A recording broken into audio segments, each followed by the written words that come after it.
Hello, founders and investors. Welcome back to Next Round Ready. I'm your host, Chris. Today we have special guest Trey Natherson. This is an investor. It's a private family office thing, but this guy knows his stuff. Trey, welcome to the show. Thanks for having me. It's great to be here. What got you to this point of being an investor? I think it's such a different path, and I've heard so many variations on how people get to the point of being an investor. So I'm excited to hear yours. Absolutely. Yeah. So unlike, a lot of investors that, were either successfully exited founders or, institutional investors or, other investors that came from working a corporate or professional job that ended up with a bunch of money that allowed them to now invest. I run a actual family office comprised of 3 generations of consolidated wealth. And I have to say that it's a very unique position that I'm in because I have the ability to become an investor and be an investor from the legwork that my grandfather did over the course of 5 decades. So it's a very unique position. I'm definitely not, there's not a lot of people like me out there, and I'm very lucky as well to be in this position. It's been a journey. It's been great. And see, that's what I mean. It's always so different when I ask investors that question. And I think it's good for founders to kind of know that, because for me, that plays into the kind of investor you want to work with as a founder is like, what's their journey like, their path, their history, because that just says a lot about who they are as a person, as an individual, Yeah. It definitely does. It does help that I was a serial entrepreneur for a decade before any of the wealth transferred over. So I was already very deep in the startup culture. And as a founder, as a co-founder of startups alike in small businesses, I definitely had a good head on my shoulders growing up. I am the 3rd-generation entrepreneur as well. So on top of wealth manager and kind of running the private arm of our family office, my father was an entrepreneur, built his business from the ground up. My grandfather bought into a business, built it from the ground up, and I myself did that as well. So coming from that founder mentality and pairing that with the ability to invest in startups and companies is very rare. And it's given me a leg up across, having amazing conversations with founders and investors alike. I can step into both shoes. I can step into the founder role and I can step into the investor role, which gives me a lot of insight on how to make good decisions, how to invest in the right opportunities. Obviously we specialize in a very direct and very specific sector with startups involved, which is foundation and software and technology. And that comes from our background of being technically, capable in running online businesses, building products, mobile apps, platforms, software. That gives us kind of our background. And so we try to add value in companies. We try to get in really early, potentially before a startup founder or a team needs money, because we kind of can step into that founder mindset really easily. We tend to do that and build this relationship with these new founders and these founding teams before we write a check. But it all comes back to the fact that we want to add value and we want to help. And the only way we can do that is by investing in what we know. And we know product development, we know software, we know hardware and technology. So. Okay. And so let's talk a little bit about your overall focus. I want to get deeper into that. I think it's really 2 main sides to this. It's the ideas that investors invest in, but what I love to focus on is the kind of founders, because that's just such a big separator. And I don't know if founders really understand how much their personality plays into this. Like, I don't know if that's focused on enough to where founders know, like, okay, I have to be this kind of person, have grit and discipline in my background. It's so much more than just the school you went to now. Like, it's so much more that plays into it. What is one of those things that you prioritize in a founder? We work with first-time founders all the time. It really comes down to the fact that some of the most successful founders, or we think might be the most successful founders, are the founders that really want to solve problems. And it resonates with them on such a personal level that there's nothing that is going to get in their way to solve that problem. The money is a side product. It's not even the main goal. And I have met both founders on both sides of that equation, which, they're led to entrepreneurship by the fame and fortune, which is just not the way to go, because entrepreneurship is one of the hardest careers that you could possibly take on. It's the founders that have one goal in mind. They want to solve a problem. They want to build a company around that problem, and the money is a byproduct. It's always been that way. I personally never ask any founder where they graduated from school. I don't care. I mean, I personally dropped out myself. And so higher education, especially around business or entrepreneurship, is really low on the list of things I look at. It's not even on the list. I just don't care, because the founders that are street smart, not book smart, do infinitely better, because they can think and they can problem solve without, and they have direct applicable experience that they've relied on to get them to where they are now, by figuring it out, by doing product led growth, as far as, they're building a product and they're experiencing it, and they're not just reading about a case study in a book or a textbook, right? Very different. Very, very different. And I think that difference is what makes the founders stand out. And I kind of like that it's not focused on the legacy stuff like school and where you went to and all of that, because so many founders probably have been looked over in the past like 10, 15, 20 years because they didn't go to the Ivy League school, and I think we as the world, this is kind of like, not to get too deep, but like, if we only focus on people that went to certain schools or who look a certain way, we're missing out on so many ideas, so much evolution, because we're not focusing on the best ideas and the best people because of their background. Like, I saw some data earlier that showed like 98% of the revenue or the funding is still going to men. And like, it showed it by state. And like, in most states, most funding still doesn't go to women founders. And sometimes I think it can get a little too far in the weeds, but that's just really interesting to me. It's like, how many ideas, how many great companies are still out there that we're not even thinking of funding because the founders aren't, from a certain school or from a certain area or look a certain way. It's an interesting conversation there. It is. It is. I pause in my decision making or reviewing process as soon as I learn that they graduated from Harvard or an Ivy League school. Nothing against Ivy League schools, but they obviously got in. It could be a legacy. Their parents could have gone, right? They had the right connections. They had the right conversations. They, similar to myself, probably got lucky, or maybe got lucky, or got in on a scholarship. Who knows the case study? I don't want to generalize too much. But the founders that didn't do any of that, and they maybe didn't even know how to code, and they learned how to code to build this MVP that solves X, Y, and Z problem, is infinitely more fascinating to me because of the longer term grit and consistency it takes to be an entrepreneur. And the fact that they problem solve their way into this solution to a problem they found, and they sometimes built it from scratch with almost no capital, and they bootstrapped it. Those stories are really interesting to me in a way that, if you go to an Ivy League school, you're rubbing elbows with the right people. You are in a school for 4 years, basically being told what to do, and proving that you can follow the rules and do assignments up to a certain status, i.e. a grade. The people that looked at that opportunity of going to school and said, no, I don't want to do that, I'm going to do it my own way. I think, again, I don't want to generalize too much, but those founders that I have personal direct communication to, that I've talked to personally, are amazing. I mean, they're going to do it with or without you. And you better get out of the way, because they've done, right? Because they've just figured it out. And they had no one to tell them what to do. That's the other thing. If you have a founder that's only been doing what other people tell them to do, when they're unleashed onto the world, they're probably going to look for someone to tell them what to do. And this is like the biggest indication between going into entrepreneurship, which is basically working for yourself, or going to find a job, right? And there's some acquisition stuff in there as well, where you could like acquire a business instead of starting your own. And that's a whole different train of thought. Yeah, it's across the board, but I've had some really interesting conversations with really special founders that did not meet any of the check boxes that maybe 20 years ago investors look for. Again, I love the evolution.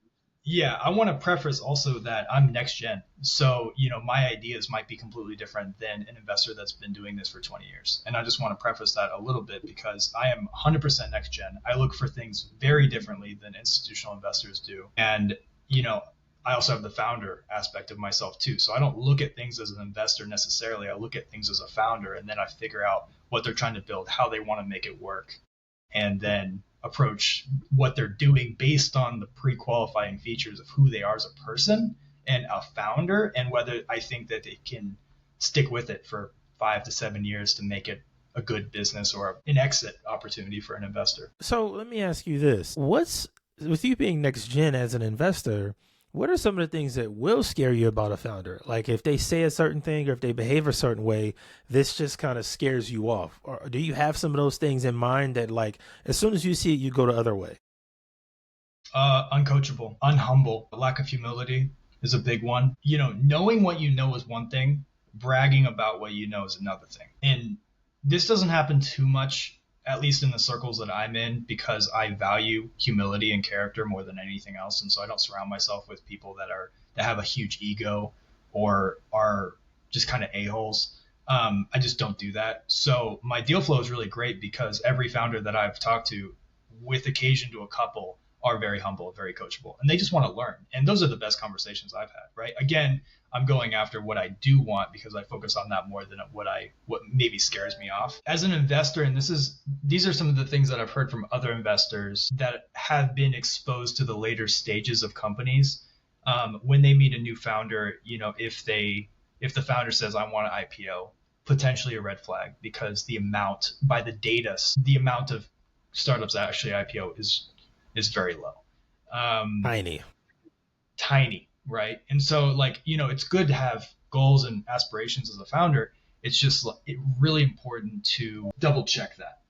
Here's another thing is, and this is more on the data side, this is like more on the diligence side of looking through a company, a market, a product, and seeing the validity of it, is getting their addressable market numbers correct. If I've seen some astronomical wrong total addressable market numbers because they're thinking that the entire market is addressable, but that's a separate one. So it's a total addressable market, total serviceable market, and then total attainable market. And those are three different ones, maybe not in that order.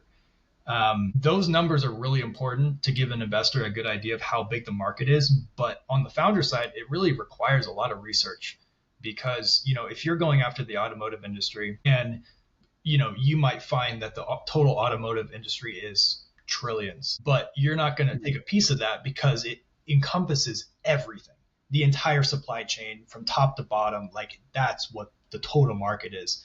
But if you're, for example, a SaaS, you're not even going to hit close to that because your total addressable market or serviceable market or attainable market is just very different. It just goes from super wide to medium to narrow, and then that's actually what you probably need to know as an investor. Also, valuation early on scares me off sometimes because if they're pre-revenue, pre-product, and they are raising like $5 million and their seed round is at like an $80 million valuation, it's like, why are you valued at that?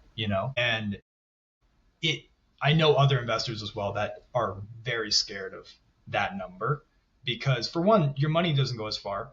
For two, it inflates the value of the company before you really have the cash flow and revenue to back up the growth. So and there's two kind of companies that I'm thinking about as far as types of startups. You have the startup that needs to fundraise a couple times to get to where they can sustain their revenue, and then the revenue / cash flow carries them into the growth stages, and then they don't really need to fundraise. And then there's the serial fundraising startup that just has to keep fundraising. And it may be they may need a ton of capital to get to where they want to. It could be a robotics company, it could be putting data centers in space. Like it could be a number of things that require an immense amount of capital. But if you're like a SaaS and you just plan to do 10 rounds of fundraising, I mean, why? Why not just allow?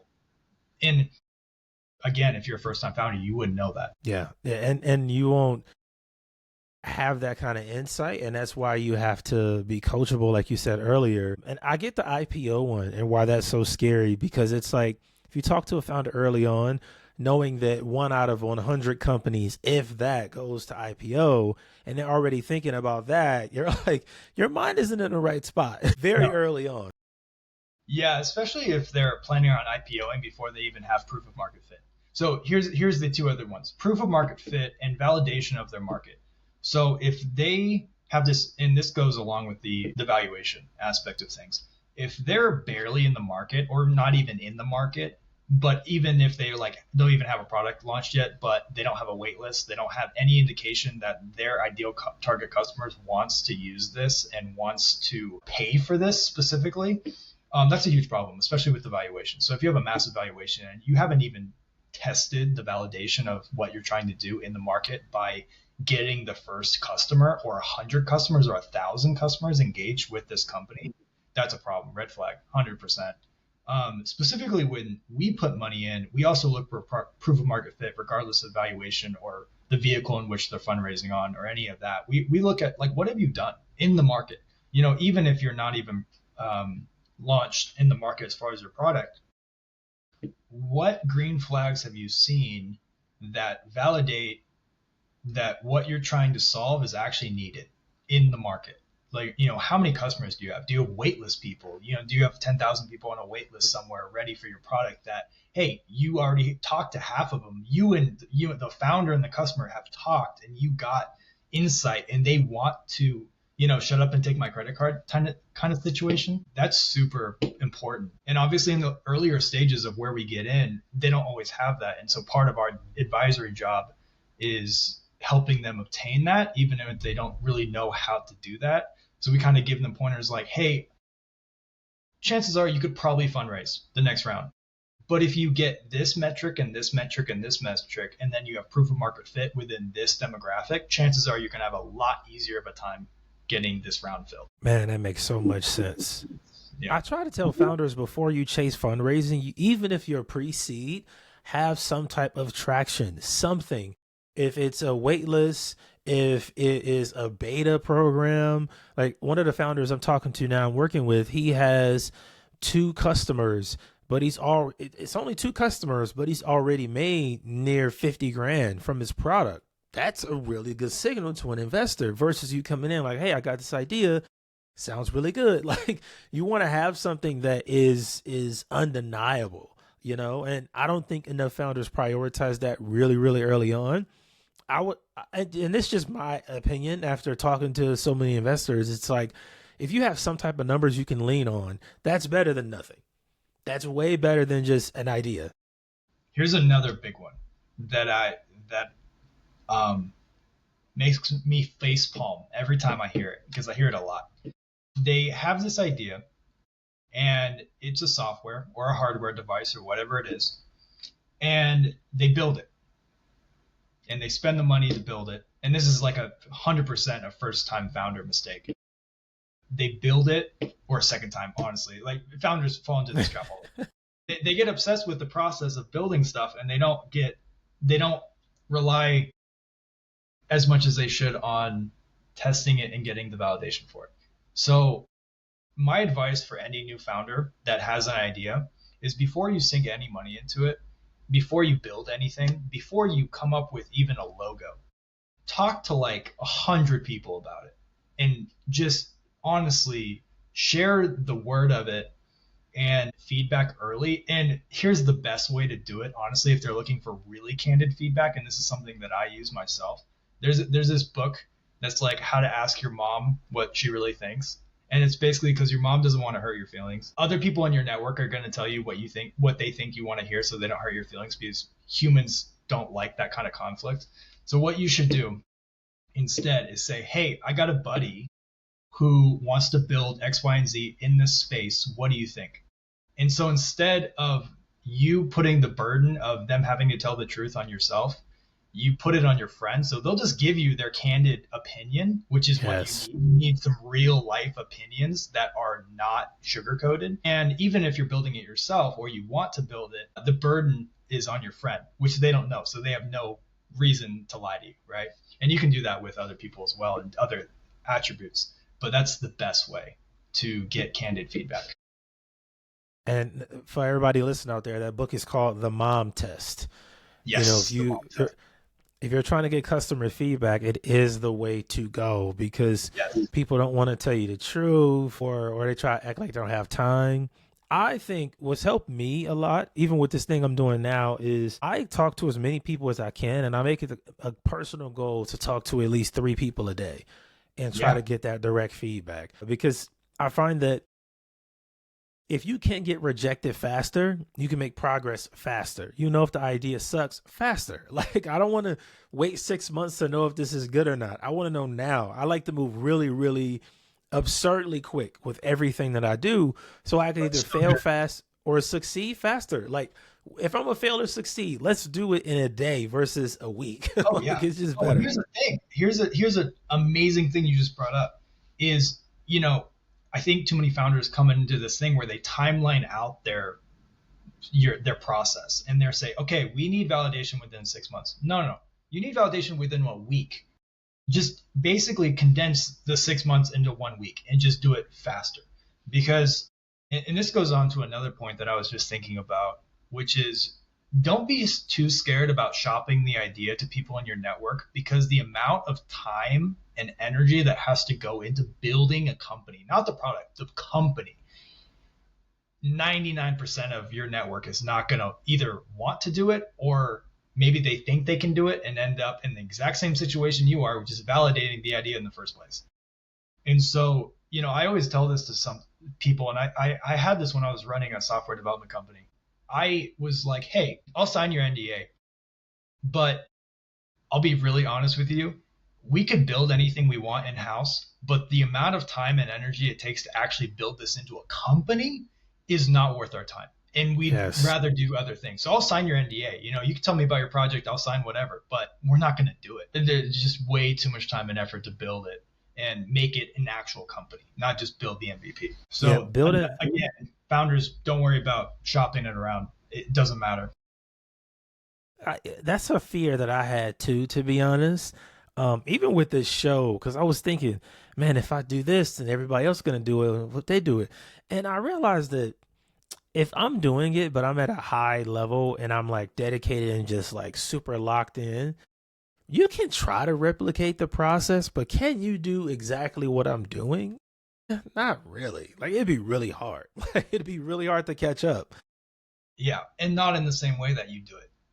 I think one of the reasons you're so successful with interviewing all these people is because of yourself, your personality, your what you think about things, and your willingness to be a lifelong student. That's very rare in most people. Most people, for one, don't like to talk to people. I love it. I think it's my superpower. I can talk to anyone. Man, but you got to have a little bit of that, because in a startup, you got to talk to everyone and their mother about what you're building and how you're building it and what you want to do with it. And, if you can accomplish that, then you take that same philosophy, that same humble, I'm just going to learn philosophy, and you apply it to investors, and investors love that. They don't want to be sold. They want to have a conversation, right? That's so true. I know I do. I get approached for money all the time.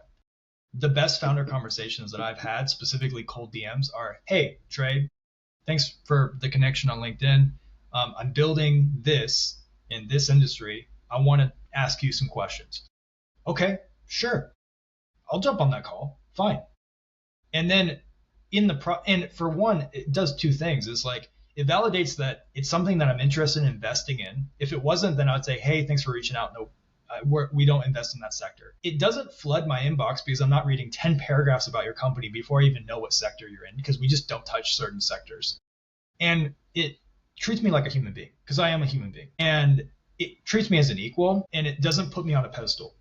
When I was a founder, I had this philosophy that all these investors were on a pedestal, and I couldn't achieve to get connected with them. And I didn't know how to talk to them. I didn't know how to, just have a relationship with these investors until I became one. And then it was a different story, because, we were talking about the levels. You have the founder to building a company level, and then above that bar is where the investors start at all levels. right? And it's a pretty hard ceiling. If the founder has an investor mentality where it's just like, I can talk to anyone and I can go after any investor and just open the floor very casually and very organically, I think they'd have a lot more success. And I think that's kind of what I want to do with this show, like long term, is continue to be the person in the middle of the startup town square that's kind of talking to all sides, whether it's somebody who does product at Meta, or it's an angel investor who just started, or if it's the big person at the A level firm. I want to talk to everybody because I think gathering that information and then redispersing it is kind of the way the playing field gets leveled. Because right now, it's probably the biggest thing I see is there's miscommunication on both sides where founders don't get investors speak, and investors don't even respond back to founders because the founders don't speak on that level. Not saying one is higher than the other. It's just like different languages. And so there's a translation that needs to happen because not enough founders know what investors want. Like they forget that investors have shareholders too. Like they just think it's, do I want to give you money or not? And it's so much bigger than that. But they're not even doing it on one deal. They might be doing it at 10 deals at a time. Investors are extremely busy. You know, a lot of people think that investors are just retired people that have a bunch of money, but that's not true. I know career investors, and they're the busiest people I've ever met because they're reviewing 30 startups at a time and they're conducting DD on all of them and they're having conversations. I mean, their freaking calendars are packed. So if you're trying to get into those types of investors, which are, you know, some of them are next gen where they are like, hey, I'm going to make a career out of investing. Those are some busy people.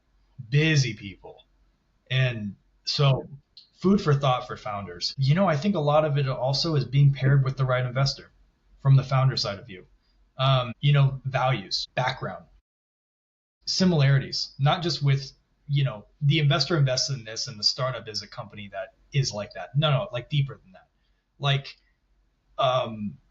you and the founder both were raised with Porsche. You know, something that qualifies you guys in a way that isn't just business.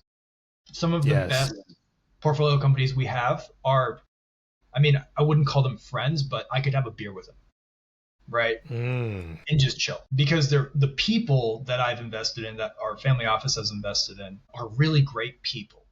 They happen to be a startup founder and they happen to be building whatever, but they're great people, quality people. So that's what I look for. And that's a way to stand apart. Granted, I have a different mindset than a lot of other investors. A lot of other investors get, you know, a little bit too deep into the weeds with data and market and proof of market fit and all of the stuff that verifies the company itself, but not the. So I flip it. I look at the founder first, and then I verify that it's something I want to invest in, or it's a market that I want to be in, or they're building something interesting, and then I go from there. And I still conduct the tactical level of DD and diligence, but it kind of really does start with the founder. And I even have relationships with founders that aren't in an industry that we would touch, you know, medical and construction and education and stuff like that. I still have those relationships because they're just awesome people. And that's so important. Man, we can talk forever about this stuff. Before we go, what's one piece of advice you want to give to the founders out there who are currently raising capital? On top of what we've already talked about, Right? I think the validation thing is key. I really do. I think the validation is key. I think having enough proof behind your company, and that goes along the lines of proof with who you are as a founder and the fact that you can execute over time consistently and hit a wall and bounce right back up and find a way around it. Showing that to investors is important. You know, there's a saying, it's like there's quite a few investors in my network that I know, including myself. We bet on the jockey, not the horse. We bet on the founder, not the startup. It helps that the startup is doing something interesting in X, Y, and Z space and they're building something cool and they're solving a problem, right? That's the other side of qualifying. But founder comes first for me. Get your numbers right within your pitch deck. Look at the TAM, look at the SOM, look at the other one. Look at these numbers, do your research, find out how big the market is, verify that your solution is something that people want to pay for. And that goes along the lines of basically providing value to a certain group of people that will want to pay for it. verify the value of your solution in dollar form, because that's really important. That's something that founders miss. Connect to the right investors. Find investors that maybe are super specialized, that are only invest in what you're building. Go after them, create a relationship with them. Don't approach them as an investor, approach them as a contact or a connection. Love that. That's a good Yeah. list. That right there is a really good list. So, Yeah. man, I think a lot of founders will get a lot of value and a lot of insight from this episode. Trey, thank you for being such an amazing guest. Yeah, man. Thank you for having me, Chris. You're awesome.